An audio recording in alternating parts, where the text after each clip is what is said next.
10 minutes or so getting into this conversation, and then we'll go into mock interviews right after that. So if you need a bio break, that's going to be just fine, or a coffee or something, but I'm going to go ahead and get started right away just for sake of time. But I thought I'd wave and say hi real quick.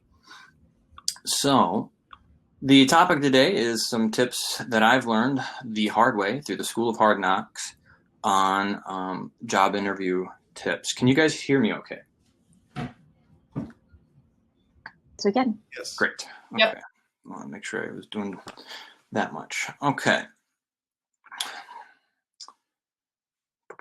I just want to start off by saying I am so grateful to be allowed to present today. It's been kind of a dream of mine. So I'm one of those weird people that every time I attended user group, I was like, I've got to find something I can share too. I love presenting. And so this is one of those bucket list items for me. So thank you again.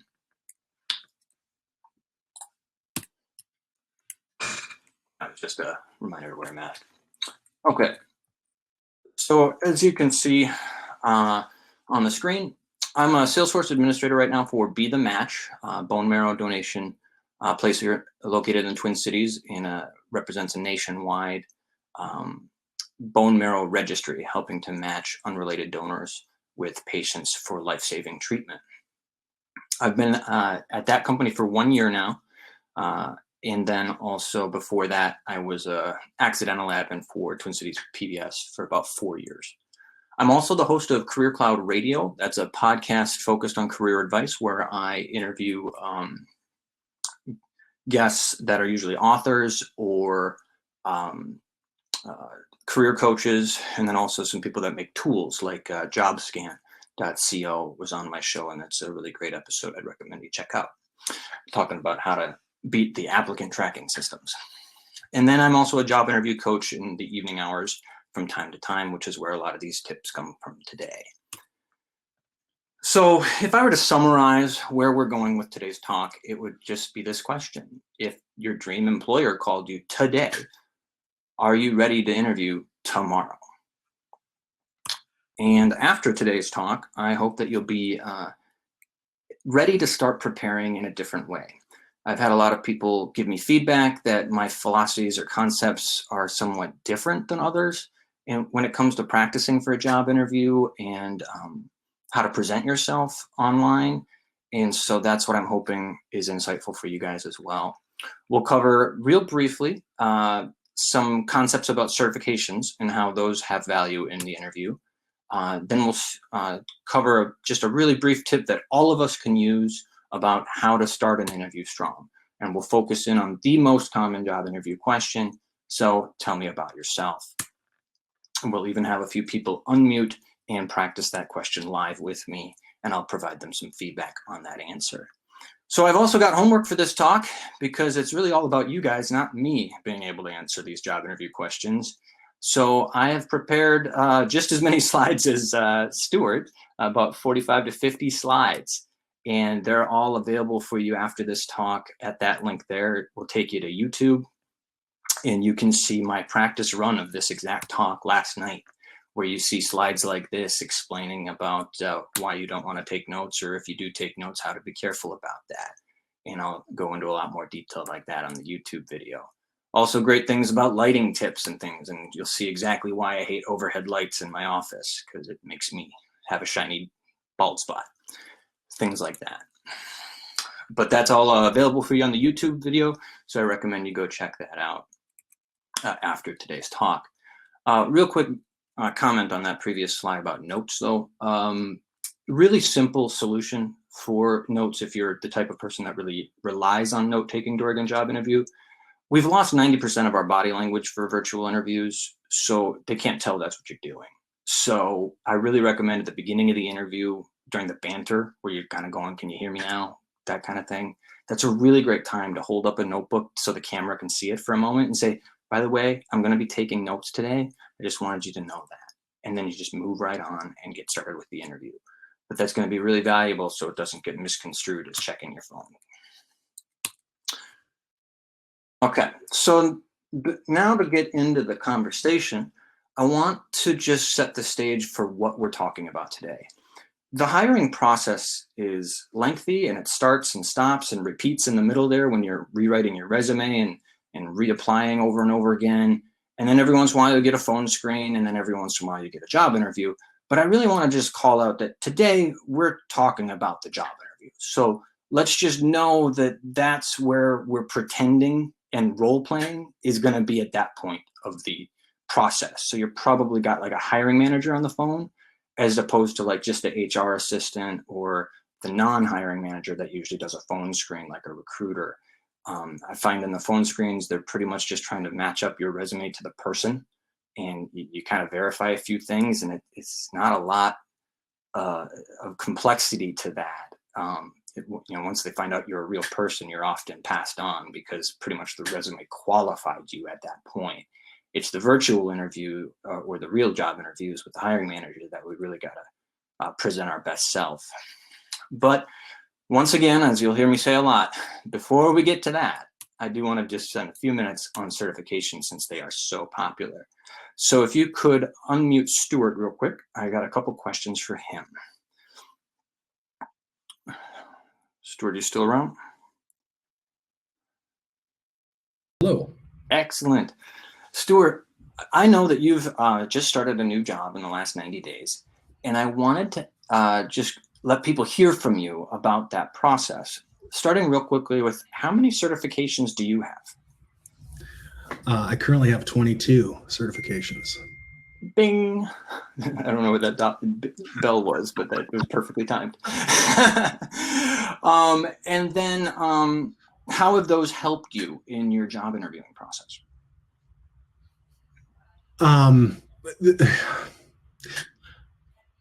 When I had 0 certifications several years ago, they helped me out a little bit. When I went from 0 to 1, it was a great help. Now that I have 22, it is something that I shy away from even talking about, because interesting. It is a negative subject when it comes to interviews. So what do you find yourself kind of highlighting more than the 22 certifications instead? I talk about my years of service, that I've had 20 plus years as a senior BA and have had 12 years of Salesforce analyst work, and talk about the types of projects that I've completed inside of Salesforce. That makes sense. Thank you so much for unmuting and sharing with us. There'll probably be other times for you to interrupt and just let me know your thoughts, because we definitely value your thoughts. But for sake of time, I'm trying to rush through a couple more people's concepts here. So I'll just kind of summarize why I wanted Stuart to say that in his own words. Because the myth I'm hearing out in the community is that when they start getting to an active job search and they are desperately looking to get a new job offer, a lot of attention starts to go into those certifications. And it forms this kind of mythos that I'm going to stand out more if I get another certification, if I get a 5th certification, if I get a 7th and 8th, and so on and so on. And I want to just dispel that myth using Stuart as one example, that it's the first one that did the most work for you, like just exactly as Stuart said. And the subsequent ones are for your own learning. And they do qualify you at the resume stage of the hiring process, which is why I showed that timeline earlier. But after that stage, when you get into the interview chair, it almost barely comes up. So let's take another example with Carrie. Carrie was also hired for a new role. I was lucky enough to work alongside her at Be the Match for the last year. So I got to see how great of a Salesforce administrator she is there. Carrie, we just heard from somebody who had 22 certifications. How many do you have? It's kind of funny. I just have the one that I got many years ago when I attended Dreamforce. So I just have the Admin 201 certification. Oh my gosh, back when they still used the numbers 201 and I know, right? I don't even have those in mine, and I got my certification in 2018. What do you find yourself talking about more than the certification in a job interview? I think most often I talk about the brief stint that I did in consulting. I talk a lot about the different types of tools within a development stack and within a tool set that I have used at previous companies.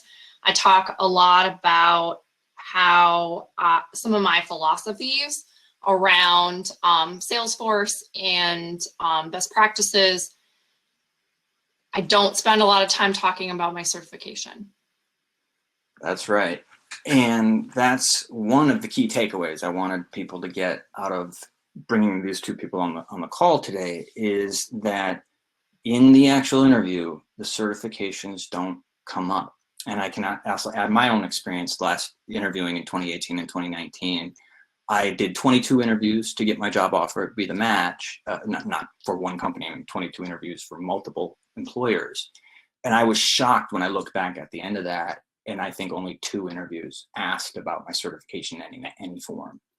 And it's that conflating of the two things. You know, you hear about certifications a lot because they do have a huge value. It's just not for your job interview. And so I think Carrie is an example of a different myth as well, that, oh no, my career is going to completely come to a halt if I only have one certification. And I feel Carrie really demonstrates quite the opposite, that you can have a very successful career in Salesforce and maybe have only stopped after the first certification, though I don't think Carrie's planning to stop. It's just where she's at today. Also, now that we've finished talking to Carrie and Stuart, I want to point out that these two people are contributing to the Salesforce community in huge ways. And so that is the secret sauce that I think Christian here can help us illustrate. Christian, are you still on the call? I know he had a meeting at noon, so he might have had to duck off.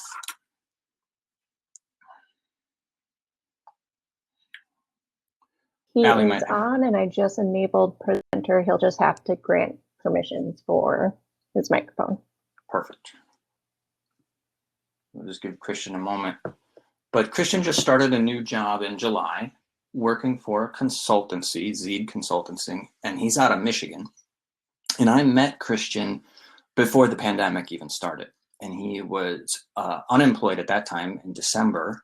And he started learning Salesforce because of one of his neighbors actually mentioned it to him. And that's what started this whole journey. Christian, if you're on now, go ahead and say hi. All right, I think I'm working now. How you guys doing? Great. So what I just gave them people a little teaser, but if you could just briefly tell your story these last 6 months of how you landed your Salesforce job. Yeah, so I am a complete rookie in Salesforce. I left a long career with a big insurance company in December in auto claims. I don't have a computer science background. I was a trainer for the last few years, myself needing to find a new career path and not really wanting to go back to what I was doing before. So in looking for a few jobs here and there, learned a little bit about Salesforce, didn't know what it was, had heard of it like a lot of people, right? And then learned about it just because companies asked a little, liked a little bit of experience with it, presuming if you're like going to be in sales or something like that. And then it turned out that a neighbor of mine, I saw a Salesforce sticker on their car, got to talking with my neighbor. Turns out he had a very similar background to me, got into Salesforce about 5 years ago, similar level of computer science experience. And now he is leading the Salesforce team at a medical imaging company in Lansing, Michigan over here, and is probably on his way to becoming a Salesforce MVP, lives and breathes Salesforce, sat me down, taught me all about it, what it takes to learn, all the opportunities. And I sat down with my wife and I said, hey, let's do it. So I started in March, the week before all the lockdowns happened. I got 2 certifications within 8 weeks.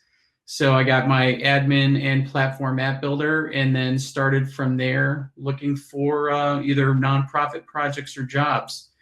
So by July 20th, I landed and started my first full-time job as a Salesforce consultant. So how many, 4 months and a couple of weeks after knowing nothing about Salesforce? I think pretty much exactly 4 months. Yeah, it's about 4 months exactly. From going from knowing virtually nothing about Salesforce to landing a full-time job with a silver Salesforce partner as a consultant. So it's been a whirlwind year. That's exciting. And I'm really glad you could make it on today's call, because there's people from all levels of experience and that attend these user groups. And I know there's probably somebody listening with 0 years experience, just like yourself.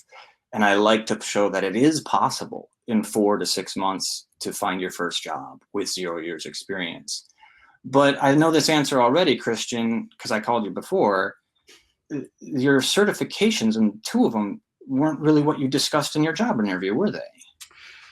No, not really at all. I felt like I was getting more recruited by the company than them grilling me on my kind of technical knowledge in Salesforce. I think I went into the interview process without really having to prove my Salesforce experience. It turned out with them, they're a partner company that focuses mainly in the FinServ world, financial services cloud, and banks and insurance companies. And for me, it just seemed to be a good fit for both of us, because they liked the fact that I have 14 years of experience in the insurance world, which they felt would be beneficial to their customer base, and having that knowledge and being able to kind of speak the language.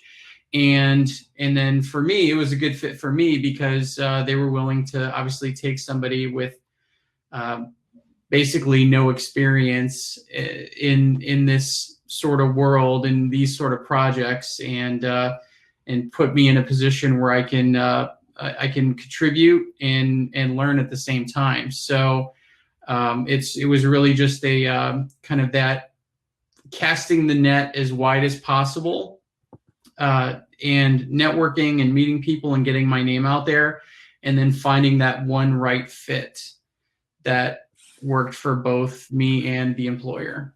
So I've spent a long time with Christian now, because he illustrates so many dilemmas that come up as we start to talk about strategies for our career, because Christian did everything.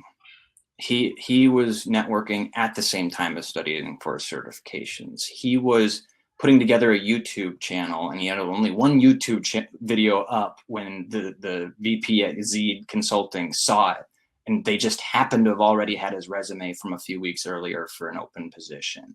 Like, all of these tasks or activities we do as a job seeker, they all work together. But most importantly, I want you all to see the thread going through these 3 people's stories, and that is they quickly engaged with the Salesforce community. Christian was on the phone with me, asking for ideas or help, or describing his next video he was planning to make, or project he was working on, and I could just see his excitement and his discipline in applying himself immediately to learning and then taking the actions necessary. So I'm going to move on now and just kind of highlight that this is my anecdotal pie chart describing what I think the mistake is that most typical Salesforce job seekers make, is they're putting all their time in exams because they have a lot of control over that. They can practice 100% on their own time management. And that's a very overwhelming chart. So I'm going to take some off the page here to just point out that the moment your goal turns to getting a job offer, you might want to reallocate your time to something more like this. And I'll just admit, this is a lot easier and a lot more fun. It's where you put 70% of your time into networking, which is through these user groups like we're doing today. And on the right-hand side, I've just got some lists of some other ways you can network. It doesn't have to be only phone calls or only user group attendance or something like that. But whatever, no matter what it is, if you could give into the community, like Stuart, Carrie, and Christian did right away, you're going to see your job search time shorten. And so once again, I'll point out something a guest on my podcast said, Marty Gilbert. He said, talk to people during the day, study after dark. Such a perfect way to sum it up. So we've heard from 3 people here now. I just want to do a shout out. Stuart mentioned the forward-looking statement. That's kind of perfect right here. This is where I should have like a forward-looking community statement. Like, if you're thinking of joining Salesforce community, please make your commitments, decisions based on actual things you see in the community, not future things. No, I'm just joking. But it is something like this. Give into the community, and that there's an emphasis there, not like Star Wars, give into the dark side. I mean, like, give of yourself into the community, and it will come back to you. And so we all have our own way to give. This is my way of trying to put together presentations that help us all. Stuart's a teacher, and everyone does other things. But I just want to shout out to people like Alexis, who last summer boldly stood up in a user group like this when we could meet in person and said she had a study group. 6 months later, she has a job offer at Redpath because they were working hard to make things happen. Tony was recently unemployed here in the Twin Cities at a Subway shop. He's already been on the phone with me trying to learn, is this a community I want to join? And here last week, he got his Salesforce Administrator certification. So I know there's big things ahead for him. And these are just some other faces of people that have connected me or introduced me or really inspired me here in the Twin Cities. The 2 bottom circles there, Jason, we might hear from later today. He's out of state, but he's got a good future ahead of him. And Jason introduced me to that other circle, another stand-up comedian in the Twin Cities. I happen to perform stand-up comedy as well. So let's get into it. To practice for a virtual job interview, you need to start by simulating the conditions of a job interview. And I recommend people grab their cell phones and turn on the recording device. It comes with most of them, voice memo, I think it's called. There's others you can use. But the moment you turn on a recording device, you get 2 main benefits. First, you get a timer. And so you get to hear exactly how long your job interview answers are. 2 to 3 minutes is an ideal length. 4 minutes is great for a complex question, but it still starts to feel long for the audience. Christian's a friend of mine now, so I think I can say this. You notice how Stuart, when I brought him on the call, talked for about 1.5 minutes. Carrie, again, 1.5 minutes, and we did a little Q&A back and forth. Christian, he probably filled a full 4 to 5 minutes there. So just as an illustration of how long that felt, it was a very different length of time. The second main benefit of a recording device is it raises the stakes. I can't tell you how many people say they practice and they do it all mentally in their head. And so they over edit and they re-say it differently. They say, oh, I'm not going to say that in the real interview. And then they do. And when you turn on the recording device, that level of anticipation of forming the words with your lips becomes so real that you can't like start a sentence and start over and abort. So I really recommend using a recording device. The other thing is practice with another person over Skype or another virtual setting now, because you're going to see the differences in body language and the different platforms. That's why I've listed those platforms there. The first 3 are free, and then if you have access to WebEx Teams or something, I recommend you try to practice with those. Why? Because you want to learn little tricks about like where the features are, like pointers and different things, and how to navigate and unmute your phone or fix your audio or something. This is only going to come through practice and logging into each different type, because you never know which one the employer is using. Okay, so my wife had one of the best quotes I've heard in a long time just a couple weeks ago, so I put it into my talk. We don't have to work so hard coming up with a plan and new strategies. We just need to do the hard work. So when it comes to virtual interviewing, it's time to actually try an answer and see what it sounds like. So you heard me earlier at the beginning mentioning that, so tell me about yourself, and variations of that question are the most common. LinkedIn published a study of a survey they did of users, and it was #1 out of the top 10 that they were talking about in that article.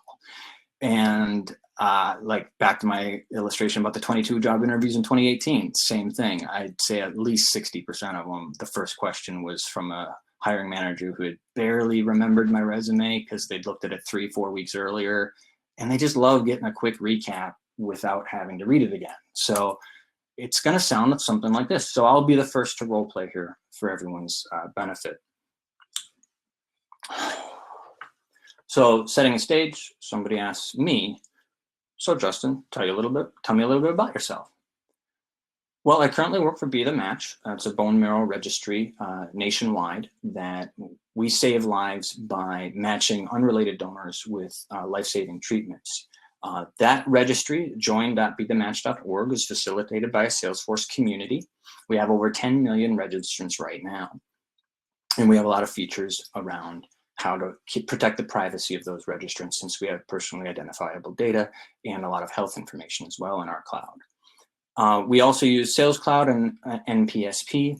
And over the last year as an administrator for that org, I've been learning DevOps and other enterprise kind of IT functions that go along with that, working within a team of almost 30 people now dedicated to Salesforce. Before that, I worked for Twin Cities Public Television, where we did a major fundraising effort there. We had over 100,000 people giving to us once a year out of our database that we had built over 50 years. But what was really unique about that experience was 50,000 of them were giving every month. So that means out of the CRM, we had almost $250,000 per month that my bosses could leverage to generate their fundraising programs. And we had multiple channels and multiple tools used for that as well. So what interested me about this role was I really liked the data aspect that you were describing in the job posting, because that's kind of where my foundation lies. And then I also liked your the way you were looking to the future to use Einstein and other new tools in the community for that purpose. And this is where I'd also fill in something about the mission of the organization for that company. But since this is a role play and we don't know what that is, it's kind of hard to fill that spot out. But as you can see on the screen, a very simple structure to cover some very basic things like currently, before that, and what interested me. I want to point out that the #1 mistake I see people make in their first question is missing the third step there. It's really easy to get hung up in the chronology of your resume and the facts of your resume. But the tip here is to go into what interested you about the role and tying it directly to that employer. So it's now that I want to try to invite somebody else on the call to practice their interview. Well, Allie picked somebody. I'll just explain another little tip about what you heard in my example. The hardest part and what takes the most time as you prepare an answer is to not script it and to find the messages that line up with the facts of your life. And in my case, that meant a lot of taking things out, actually. So at the risk of ruining my career for the rest of the my time living in the Twin Cities, I will admit to everyone on this call today that I have had 22 jobs in 18 years and I've been fired from a donut shop. But to really come home on that point about facts versus messages, I want you to focus in on this 8 years here. Because last year when I was looking for roles, I was highlighting one of my greatest accomplishments, which was I was the first in my family to graduate college. But what I didn't tell people is it took me 8 years between my Associate of Arts degree and getting my bachelor's finally, because that's irrelevant to the point I was trying to make. Okay, so Allie, do we have anyone picked out or unmuted, ready to go? We have Jason enabled for audio. Great. Jason, why don't you just say hi real quick so I can hear you? Hello. Hi, Jason. I spoke to Jason before, so I know where this is going to go. But now for the benefit of everyone else on the call, I'm going to put you in the hot seat as well. So we're going to set the stage. You've applied to a job. I have no idea who you are. I've never met you before this conversation, and now it's virtual. I'm not going to make you go on to video, though. That, like a reminder, go to the YouTube video that I posted a link for in these slides, and you can see a lot of tips about the video side. Jason, thank you for coming in today. So why don't you tell us a little bit about yourself? Great. Well, thank you for having me, Justin. I'm really excited to be here with Be the Match. This seems like good matchmaking that you've already done, because I was really drawn to the mission of your organization. It's driven me throughout my career, where I have come into the Salesforce ecosystem because of my passion for sustainability and how data management can be that vehicle to that destination. Currently, I am helping a few nonprofits with architecture, with training materials, and previously I got into the ecosystem by being a Salesforce power user, helping with the adoption of the Service Cloud. So from my experience with these different clouds and how my growing skills could be are matched to be the match, I'm excited to discuss the opportunities that we can create from this. Absolutely. So what I heard there was he started by the what's in it for the employer. That's a strong way to start. It's actually a very difficult advanced technique that he did there by leading in with that. The reason my outline starts with currently is usually people aren't comfortable with that advanced technique, and so they often just start with something that kind of eases them into their answer, especially since they have to start cold. Another thing that I see a lot of people do, and this is more of a nature of role playing, by the way, is it's awkward the first few times you role play this kind of thing. And so you do not need to say thank you to start your first answer ever in the interview. Thank you. My name is, you don't need to repeat your name. My name is Justin, or my name is Jason. They are looking at that on the resume, at least usually. So you can just go directly into whatever the first point is you want to make. The second thing that stands out from Jason's answer in this attempt is his attitude. Like I said, this question is so important because studies are showing that a lot of hiring managers don't change their hiring decision after 5 minutes into the interview. Said another way, they've already concluded most of what they're going to conclude in the first 5 minutes of the interview. And so by starting out strong, as Jason has demonstrated, you can already see some of his character and attitude coming through in that answer. Now, the question becomes, how do we make it better? And that takes more practice. Usually I'll work with a client for about an hour and a half on this question alone. So tell me about yourself. For the sake of time and the fact that I want to get a couple more people's attempts in there, I'm going to move to the next person. Maybe now is a good time to point out that I want to help everyone have a chance to learn from each other. And so I'm going to put together a call later tonight about 8:30 p.m. We'll call it like office hours. You know, what we used to do in person was a breakout session. That's to kind of replace that, but in the evening hours. And if you email me, justin@careercloud.com, I will send you a Zoom link to continue what we're doing right now with mock interviewing. So more people get a chance. Feel free, if anyone's got a comment in the chat or something, if they heard something else in Jason's answer that they think could have been better, let me know. I just thought of one because Carrie highlighted it and I demonstrated it, and I just remembered that Jason didn't have a chance to do it. And that might be because Jason is new to the ecosystem, just like Christian was. But if you can highlight an enterprise experience, and that means like a DevOps tool or moving between sandboxes into a production environment kind of sales or software development lifecycle, that sets you apart in this ecosystem, because some of the biggest employers like Medtronic and Abbott St. Jude and others, they're using those kind of software development life cycles. So if you demonstrate that you were doing that, that can be very helpful. So how can Jason deal with the fact that he doesn't have a Jira ticket to his name or a gear set license assigned to him, you know, learning from home? Is I overcame this with describing a situation where I made requirements for more than one type of team.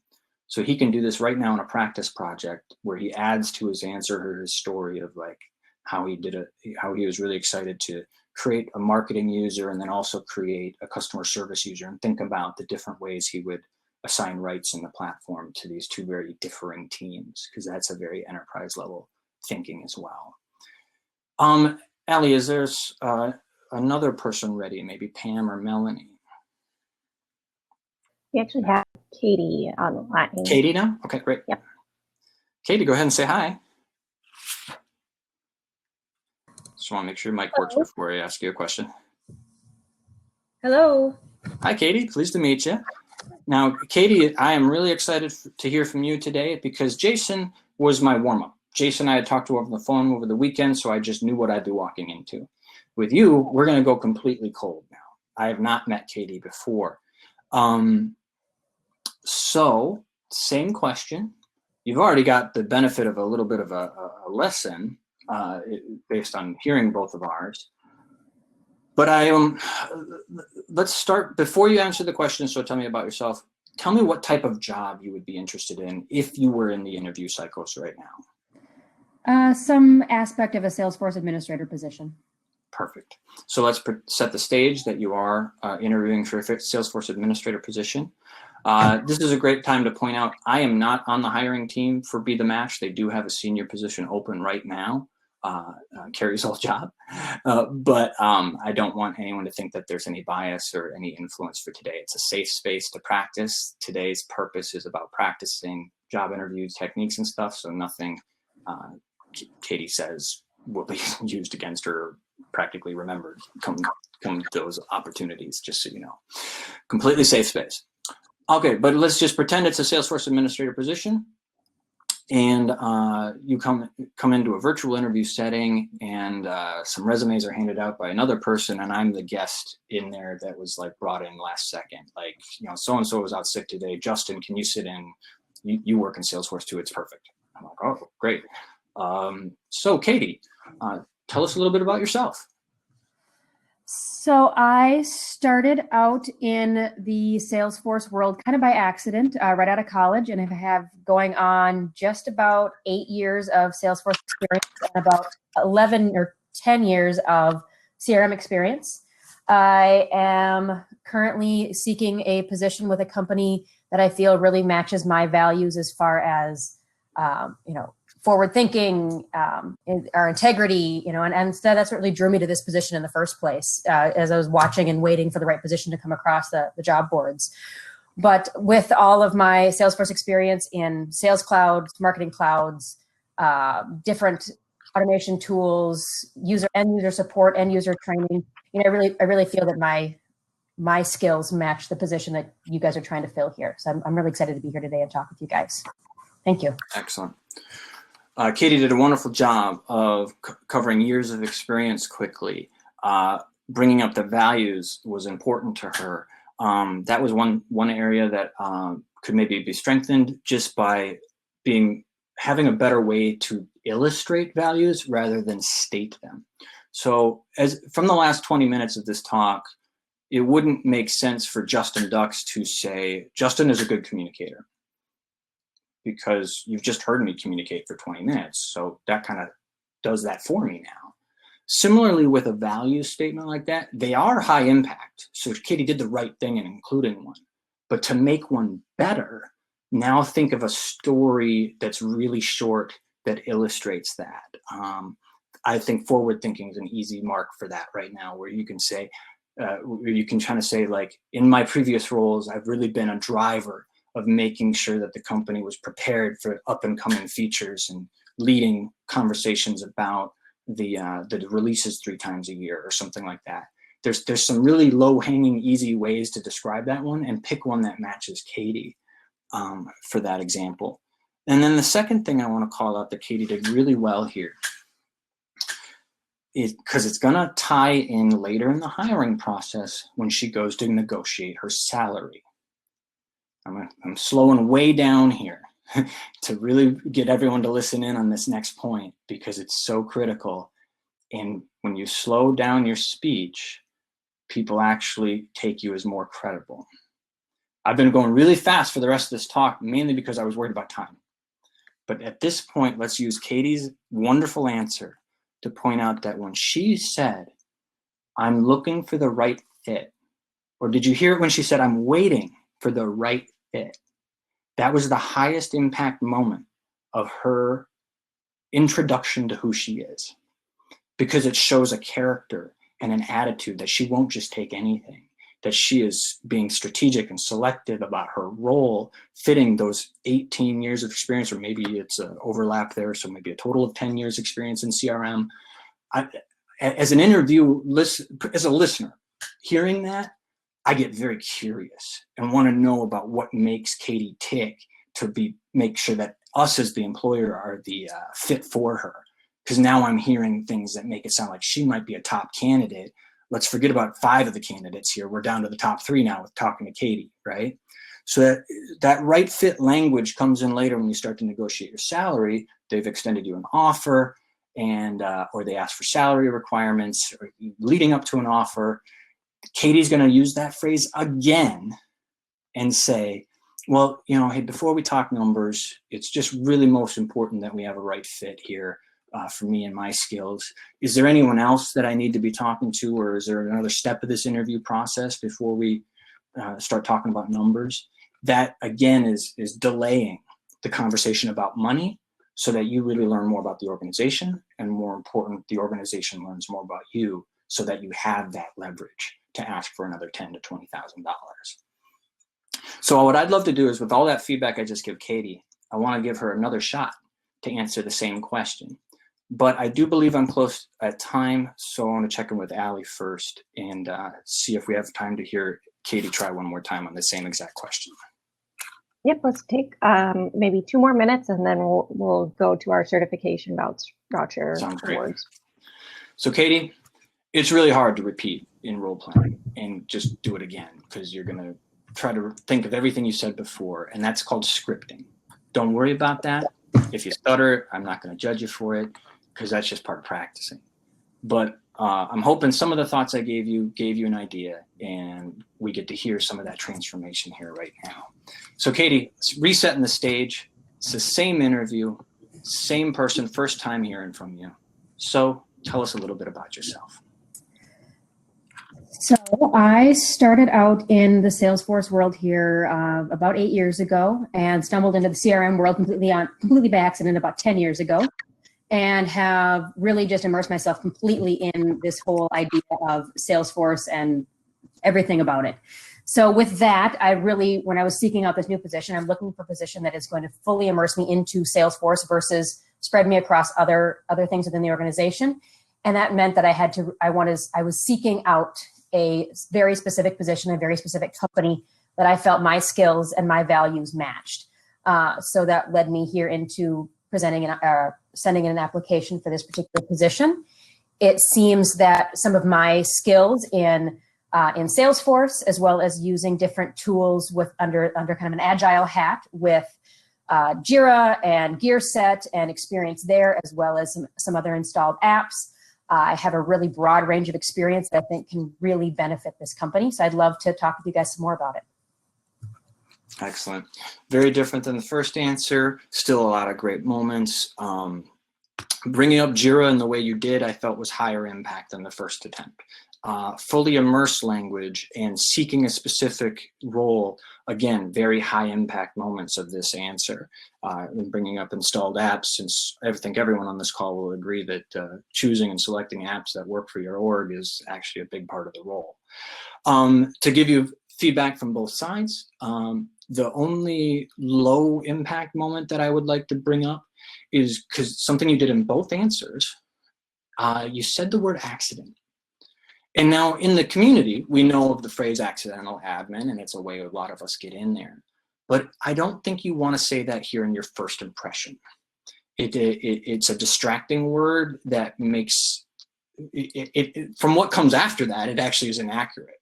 You're actually being very strategic in seeking out roles in Salesforce and fully immersing yourself. So it kind of contradicted what came next. And so for a moment, you're losing the listener as they think about, why did she say accident? What's the story there? And that's a narrative you can't control. And so I would remove that word because the rest is plenty without it. And then if it comes up that you laugh about being an accidental admin later in the interview, after they've met you for 10, 20 minutes, it's still fine. You have a laugh, and we've all been there. But I think it's detrimental if that's in the first few sentences of your answer. So this is what we're going to do in office hours later tonight at 8:30. So email me at justin@careercloud.com, and we'll go into that. Online, when we post these things, we have tons of tips and things about lighting in your space and what you can do about virtual backgrounds and things like that. And I have a link in the video somewhere talking about some of those concepts. So I've got a lot of resources and stuff if you come back to the community site and look for that. Okay, go ahead, take it away, Allie.